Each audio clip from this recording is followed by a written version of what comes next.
Welcome to RS academy. आज हम देखने वाले हैं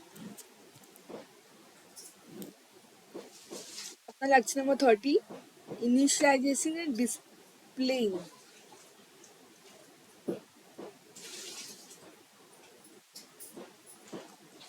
displaying array in Java. Okay, तो हम इनिशियलाइज और डिस्प्ले कैसे कर सकते हैं एरे को जावा में, आज हम उसके बारे में एकदम डिटेल में देखने वाले हैं। Okay, so let's start our session. तो सबसे पहले हम कल क्या देखा था, हमने कल देखा था कि एरे क्या होता है। नथिंग बट हमने क्या देखा था कि एरे क्या होता है। एरे कलेक्शन होता है, सिंपली हमने ये देखा था। कलेक्शन तो होता ही वैसे ही, बट किसका कलेक्शन होता है, ये हमारे जो सिमिलर डेटा टाइप से जो डेटा होना चाहिए हमारा, उनका जो टाइप है वो हमसे सेम होना चाहिए। आप सेम डेटा टाइप का ही कलेक्शन बना सकते हो और उसी को आप एरे में यूज कर सकते हो, बाकी आप किसी को एरे में यूज नहीं कर सकते। ये हमने देखा था। फिर हमने देखा था कि इनिशियलाइजेशन कैसे करते हैं। हमने इसका इंडेक्सिंग भी देखी थी कि इंडेक्सिंग क्या होती है, एरे की क्या होती है। 0 से स्टार्ट करते हैं और n-1 पे लास्ट होता है। सब कुछ हमने देखा था। एन क्या होता है ये भी हमने देखा था कि N is nothing but size of array. Normally size of array होता है, ये देखा था हमने। फिर हम कुछ देखा था कि कैसे डिक्लेरेशन करते हैं। जब हम मुझे एरे को डिक्लेयर करना है तो how to declare it, declaration का पार्ट देखा था। साथ में मेमोरी एलोकेशन कैसे करना है। ओके, डिक्लेरेशन तो है, बात सही है, बट मेमोरी एलोकेशन कैसे होगा ये भी देखा था हमने। कुछ इनिशियलाइजेशन भी देखे थे। तो टोटली 3 हमारा मेथड होता है इनिशियलाइज करने का। ये 3 मेथड है जो हम यूज कर रहे हैं। इसमें से मैंने आपको ये फर्स्ट एंड ये सिखाया था। तो चलते कंप्यूटर स्क्रीन पे, लेट्स सी देखते थर्ड हमारा मेथड क्या है डिक्लेयर करने का। लेट्स स्टार्ट करते हैं। आई होप आपको स्क्रीन विजिबल है। सो नॉर्मली अगर मैं आपको कल के लेक्चर की बात बताऊँ, कल हमने क्या देखा था। तो हमने कल अपना एरे में देखा था कि 3 मेथड कौन कौन से हैं जिनका हम यूज करते हैं एरे को डिक्लेयर करने की। इसको थोड़ा जूम करती हूँ मैं ताकि आपको दिखाई दे अच्छे से। तो देखो फर्स्ट हमने क्या देखा था, लेट्स सी। फर्स्ट अगर मैं आपको एक्सप्लेन करूँ, सो नॉर्मली फर्स्ट हमारा ये वाला पार्ट था कि आप डिक्लेरेशन कैसे करो। पहले डिक्लेरेशन फिर मेमोरी एलोकेशन, ये पार्ट हमने देखा था।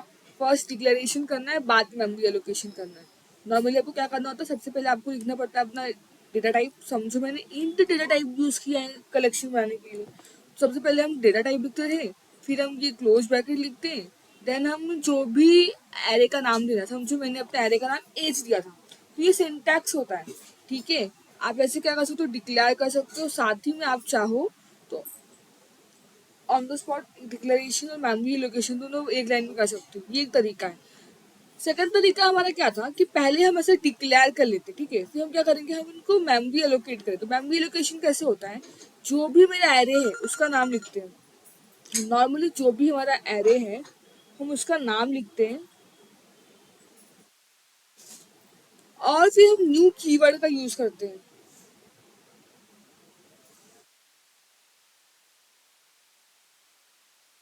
क्या करते हैं, नॉर्मली हम न्यू कीवर्ड का यूज करते हैं। न्यू कीवर्ड का यूज करते हैं, साथ में हमने जिस भी डेटा टाइप का एरे बनाया होता है वो डेटा टाइप लिखेंगे एंड देन हम बताएंगे कि इसका साइज क्या है। नॉर्मली इस तरह से हम क्या करते थे, मेमोरी लोकेशन करते थे, ये हमने देखा था।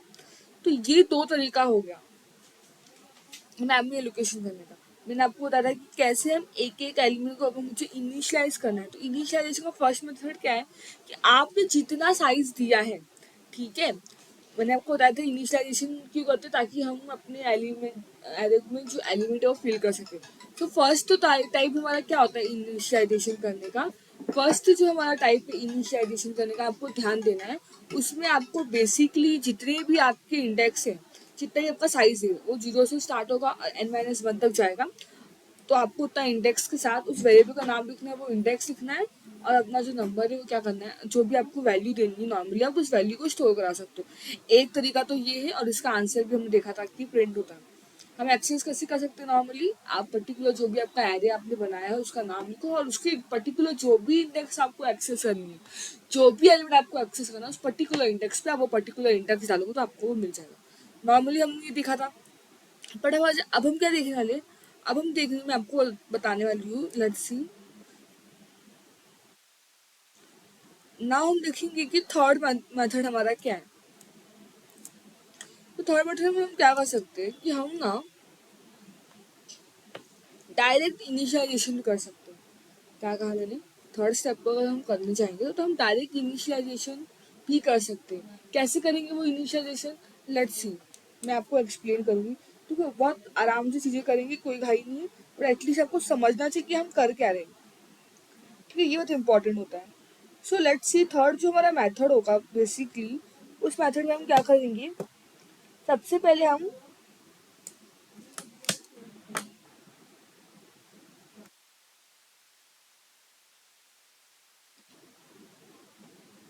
क्या करें इसमें, थर्ड वाले मेथड में पहले हम डिक्लेयर करेंगे।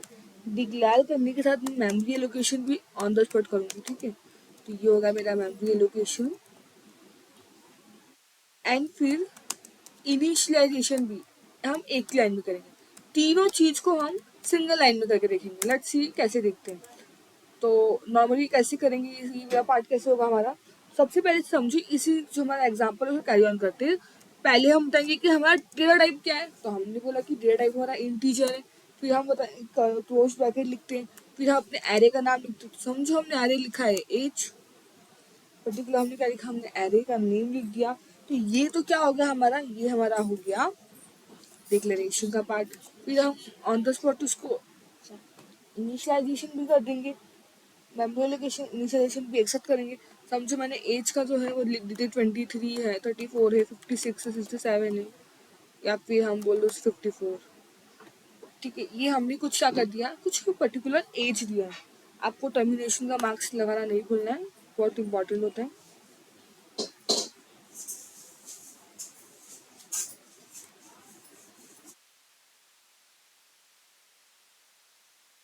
ओके, और ये जो हमारा कोड था ना, इसको हम करते हैं कमेंट आउट।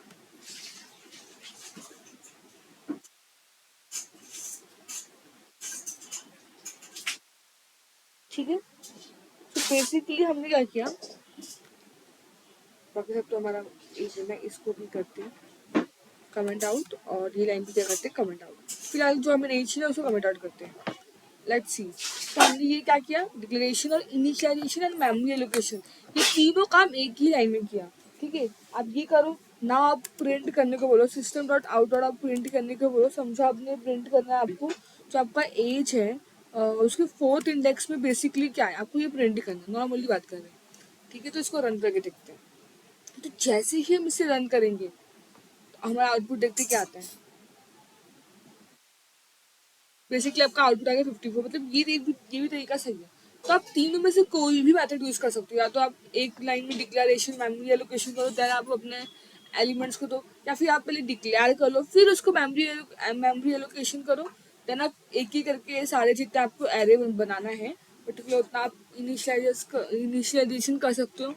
देन फिर आप प्रिंट करो system dot out dot println में आपको जो भी पर्टिकुलर प्रिंट कराना है।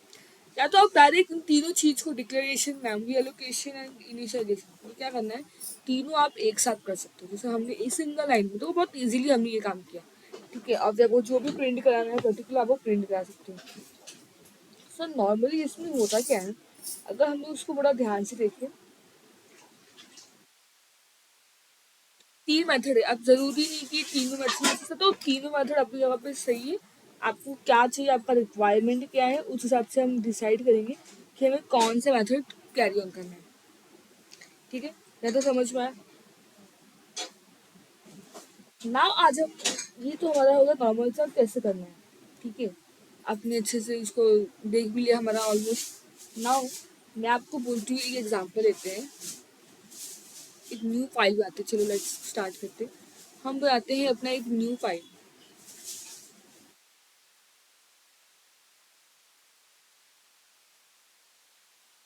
RS अंडरस्कोर 30 लेक्चर है, तो फाइल का नाम रखते हैं 30 अंडरस्कोर एरे डिस्प्ले, नॉर्मली इसे नाम रखते हैं, एंटर करते हैं। सॉरी,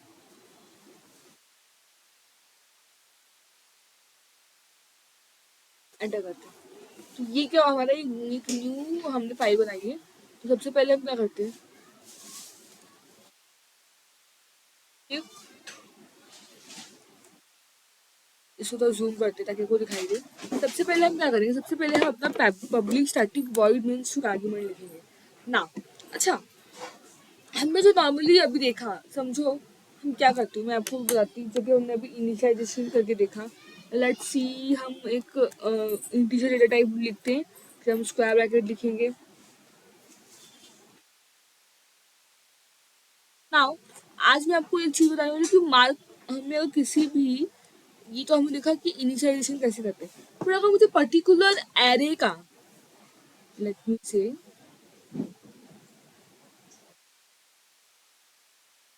अगर हम बोले कि पर्टिकुलर आपका कोई एरे है जो हमने बनाया है, अब उस एरे का आपको लेंथ फाइंड आउट करना है। क्या फाइंड आउट करना है आपको? आपको उस एरे का पर्टिकुलर लेंथ फाइंड करना है। तो आप क्या करोगे? आप लेंथ कैसे फाइंड करोगे? सो नॉर्मली अगर मुझे कोई लेंथ फाइंड आउट करनी है ना, तो हम क्या करेंगे, हम बेसिकली हम क्या करेंगे, जो भी हमारा एरे का नाम होगा, पर्टिकुलर आपने जो भी एरे का नेम बनाया होगा, वो एरे का नेम लिखोगे आप, डॉट लेंथ लिखोगे। ऐसा लिखती है, ऐसा कमांड आप जैसे system dot out dot println में करोगे ना, तो पर्टिकुलर एरे का आपका साइज कितना, लेंथ कितना है, वो डायरेक्ट आपको प्रिंट होकर मिल जाएगा। ठीक है, is that clear? Let's see, तो हमने देखा कि प्रैक्टिकली कैसे करना है। प्रैक्टिकली सबसे पहले मुझे एक एरे बनाना होगा। समझो मैंने एक इंटीजर डेटा टाइप का एक एरे बनाया है जिसका नाम हम रख देते हैं, समझो मैंने नाम रख दिया मार्क्स। ठीक है, क्या नाम रखा मैंने? मार्क्स नाम रखा ना। हम क्या करते हैं, हमने इसमें डायरेक्ट इनिशियलाइजेशन का तो पार्ट होता है, डायरेक्ट इसको इनिशियलाइज करते हैं। तो समझो मैंने 34, किसी को 65 मिला है, या फिर किसी को 98 मिला है, देन हमारा 73 मिला है, देन 95 मिला है, 84 मिला। सो ये क्या बेसिकली कुछ हमारे, मैंने आपको इनिश देखो, इस मैंने क्या कर दिया, मैंने डिक्लेरेशन इनिशियलाइजेशन सब कुछ एक स्टेप में कर दिया। ये हमारा हो गया। नाउ अब हम क्या करना चाहते हैं, हम जानना चाहते हैं कि एग्जैक्टली जो मैंने एरे बनाया है उसका लेंथ कितना है। तो आप क्या करोगे, system dot out dot printer, क्या होता है इसका मेथड क्या होता है, सिंटेक्स क्या है, पर्टिकुलर आपका जो भी एरे का नाम है, मेरे केस में एरे का नाम है मार्क्स, तो मैं वो पर्टिकुलर एरे का नाम डालूंगी, डॉट मैं लिखने वाली हूँ लेंथ। जैसे ही ये काम मैंने किया, ठीक है, और मैं अपना कोड रन करूंगी, सो लेट्स से आपको मालूम पड़ेगा कि इसका लेंथ कितना है। तो देखा आपने, इसका लेंथ कितना आया, 6 आया। कैसे आया लेंथ 6? अगर आप लोग यहाँ पे नोटिस करो, तो यहाँ पे 1 2 3 4 5 6 कितने एलिमेंट, 6। दैट्स से मेरा एरे का लेंथ कितना है, 6 प्रिंट हुआ। ये क्लियर एकदम अच्छे से, यहाँ तक क्लियर है, कोई डाउट नहीं है? ठीक है, आप ऐसे किसी का भी लेंथ निकाल सकते हो, नो इश्यू एट ऑल। साथ में आप चाहो तो आप ये भी प्रिंट करा सकते हो, system dot out dot println आप प्रिंट करा सकते हो। मार्क्स का हमारा 5 पोजीशन है ना, उस पर क्या प्रिंट होगा, ये भी करके आप देख सकते हो। तो आप जितनी प्रैक्टिस करोगे ना कोडिंग में, नए नए क्वेश्चन, नए नए चैलेंजेस, उतना ज़्यादा आपको समझ में आएगा। तो 5 पोजीशन पे क्या था हमारा, 5 इंडेक्स पे 84, तो देखा हमारा प्रिंट होता है। अच्छा, ये बात तो आगे, लेट्स सी, अगर मैंने ऐसा कुछ प्रिंट करना चाहा, मैं समझो प्रिंट करना चाहती हूँ कि जो मेरा मार्क्स नाम का जो मैंने एरे बनाया है ना, 7th इंडेक्स पे क्या होगा, ये प्रिंट करके दो। ठीक है, देखते क्या होता है। तो जैसे ही मैं इसे रन करूंगी, अब देखो मैंने रन किया तो क्या मिला, मुझे क्या मिला, मुझे एक एरे मिला, मुझे एक, सॉरी, मुझे एक एरर मिलेगा। क्या है वो error? Array index out of bound exception. Basically इसमें होता क्या है, देखो मैंने आपको बोला कि हमारा लेंथ कितना है, हमने लेंथ क्या प्रिंट कराई है। नॉर्मली अगर मैं आपको बताना चाहूँ तो लेंथ कितना है हमारा, इस पूरे एरे का लेंथ हमारा 6 है। मतलब मैंने अभी एरे का लेंथ 6 है, इसका मतलब क्या है, आप अगर इंडेक्सिंग करने जाओगे तो इंडेक्सिंग जब हम करेंगे, मेरे पास अभी 6 एलिमेंट है। ठीक है, ये हमारे 6 एलिमेंट है। जब हम इंडेक्सिंग करेंगे तो 0 से स्टार्ट करेंगे, तो 0 1 2 3 4 5, तो आपका लास्ट का जो इंडेक्स है वो कितना है, 5 है। मैंने अपने क्या बोला, मैंने क्या कमांड दी, मैंने बोला कि आप मुझे प्रिंट करके बताओ 7th इंडेक्स पे, 7th पोजीशन पे जो भी एरे का एलिमेंट होगा, मार्क्स जो एरे हमारा, उसका जो भी एलिमेंट होगा वो प्रिंट करो। बट जब हमारे पास 5 तक का ही रेंज है, हमारे पास 7 इंडेक्स ही प्रेजेंट नहीं है, कि आपका इंडेक्स प्रेजेंट ही नहीं, तो वो क्या प्रिंट करके देगा? नहीं। तो वो इस कंडीशन में क्या देता है, ऐसी कंडीशन पे हमें प्रिंट करके देता है कि एरर। एरर क्या होता है कि जो मेरा इंडेक्स है ना, देखो यहाँ पे लिख के मेंशन भी किया है कि आपका जो इंडेक्स 7 है वो आउट ऑफ बाउंड है, आपका वो रेंज से बाहर है, बाउंड्री से बाहर है। क्या लेंथ, जो मेरा नॉर्मली लेंथ 6 है, बट आप प्रिंट करने को बोल रहे हैं 7, जो कि पॉसिबल नहीं है। Is that okay? समझ में आया कि आउट ऑफ बाउंड कैसा होता है? तो ये एरर आपको देखने को मिलेगा। सो आई होप आपको समझ में आएगा, इसमें ध्यान देना आपको। ठीक है, तो नॉर्मली हम बोलते हैं कि हमें फोर्थ एलिमेंट चाहिए। अगर तो जो चीज विथ बाउंड है तो उसका आंसर आपको मिल जाएगा, जो आउट ऑफ बाउंड है वो उसका आंसर आपको नहीं मिलेगा। यहाँ तक क्लियर है? No doubt. तो ये था हमारा एरर। नाउ जरूरी नहीं कि हर बार हम इंटीजर ही बनाएं। मैंने आपको लास्ट टाइम बताया था, वापस से बताऊंगी, जरूरी नहीं हमेशा हम इंटीजर बनाएं। हम चाहे तो अपना जो ये हम उसको फ्लोट भी बना सकते हैं, फ्लोट डेटा टाइप का भी रख सकते हैं। ठीक है, ये फ्लोट डेटा टाइप का है, समझो मैंने इसको कर दिया कमेंट आउट। अब मैं इसको करती हूँ रन। अगर ये मेरा फ्लोट डेटा टाइप है तो भी क्या होगा हमारा, तो भी ये हमारा प्रिंट होगा। तो यहाँ पे प्रिंट हुआ नॉर्मल। जब मैंने इसे प्रिंट करेगा तो इसे फ्लोट पॉइंट की है। आप चाहो तो इसको भी फ्लोट दे सकते हो, समझो हमने दिया। आपको एफ लिखना पड़ता है, इतना पता है ना, मैंने ही आपको सिखाया है। तो मैं इतना उम्मीद रख सकती हूँ कि आपको याद होगा कि फ्लोटिंग अगर लिखा तो कैसे लिखते हैं। ठीक है, तो ये कुछ तरीका होता है आपका। हम लिख सकते हैं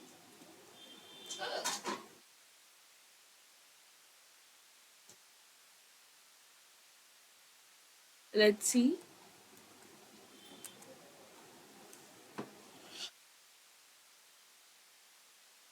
एक और बच्चा हमारा, तो ये हमने क्या किया, हमने फ्लोट वैल्यूज दे दिया। और जब मैं इसको बोलती हूँ कि रन करो, नॉर्मली क्या, तो रन। आप चाहो तो स्ट्रिंग के लिए बना सकते हो, आप चाहो तो डिफरेंट डिफरेंट डेटा टाइप जो हमारे हैं उसके लिए आप अपना एरे बना के प्रिंट कर सकते हो। तो आई होप आपको ये समझ में आया होगा ना। अब हम देखते हैं कि हम डिस्प्ले कैसे करते हैं। नॉर्मली अगर मुझे किसी चीज़ को डिस्प्ले करना है, तो अगर नॉर्मली मुझे डिस्प्ले करना है तो अगर मैं यहीं पे करती हूँ, लेट्स सी, यहाँ पे हम करते हैं कंट्रोल।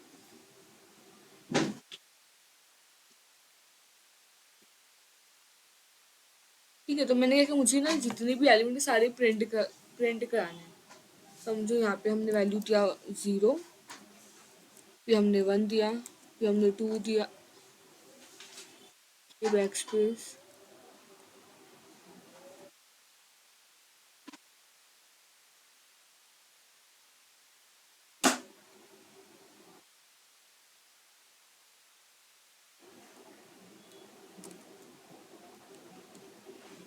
Let's see.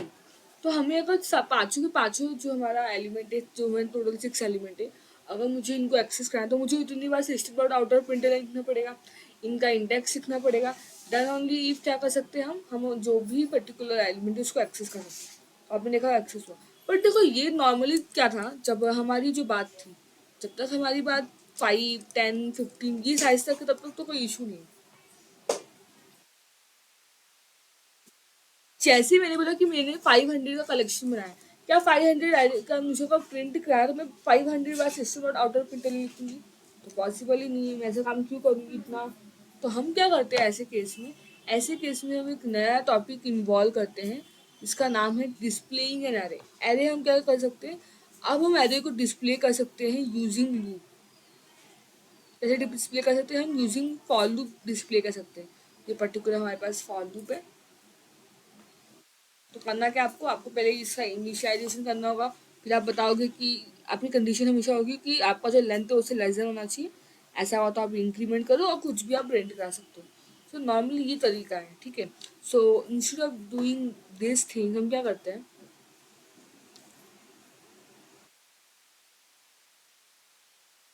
इसको करते हैं कमेंट आउट। यहाँ तक क्लियर है ना? अब हमें एक्सेस, इंस्टेड ऑफ राइटिंग मैं 5 बार लिखूँ ये, इसे हम क्या कर सकते हैं, मैं फॉर लूप का यूज़ कर सकती हूँ, क्योंकि हम फॉर लूप की यूज़ करते हैं। नॉर्मली हम फॉर लूप यूज़ करते हैं ताकि हम अपना रिपीटेशन वाला काम करा सकें। समझो मैंने एक आई नाम का वेरिएबल बनाया है जो कि 0 से स्टार्ट हो रहा है। यहाँ तक क्लियर है? अब जो आई की वैल्यू है ना वो लेस देन किसकी होगी, आई का जो वैल्यू वो लेस देन हमारा एरे। एरे का नाम क्या है, मार्क्स। तो हम लिखेंगे वो एरे का नाम, डॉट हम लिखेंगे लेंथ।